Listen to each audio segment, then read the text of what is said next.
এখন আমরা মিষ্টি কুমড়া ভাজি করতেছি।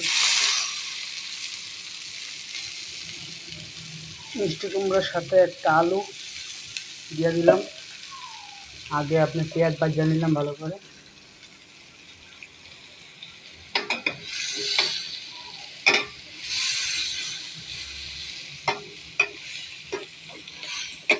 মিষ্টি কুমড়ার সাথে আপনার মিষ্টি কুমড়াটা হালকা ভাজিয়ে নিতে হইব।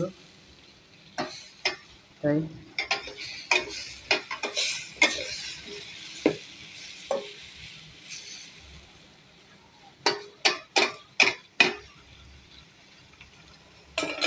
পরে হালকা করে কষিয়ে নিতে হবে।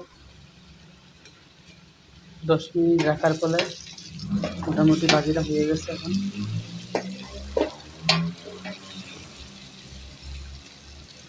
হালকা একটু ছাপাইয়া নিলে ভাজিটা আপনার অনেক ভালো হবে। ভালো করে সিদ্ধ করে নেবেন।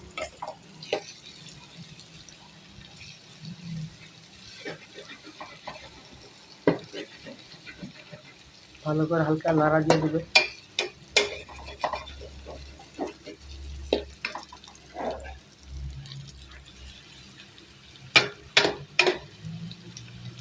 আরও 5 মিনিট হওয়ার সময় লাগবে।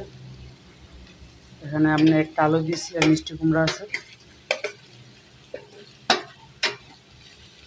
এখন থেকে চিন্তা করছি আমরা লং ভিডিও দেওয়ার চেষ্টা করব। মূলত শর্ট ভিডিও দেই বেশি, কারণ চেষ্টা করছি একটু এখন থেকে লং ভিডিও দিব। আপনারা আসলে পছন্দ করেন আমার ভিডিওগুলো, তাই ভালো লাগে আসলে করি।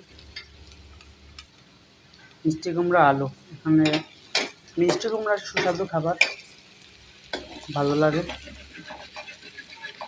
তারপর দেখবেন নিচে হালকা লাগা যদি যা লাগাটা হালকা কষা দিয়ে নেবেন।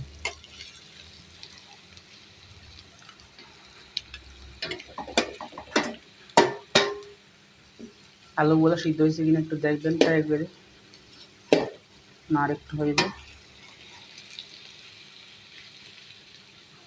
পুরা মিষ্টি কুমড়া ভাজিটা আমরা ভিডিও করতেছি, পুরা কুমড়া ভাজিটা দেখবেন আপনারা সবাই।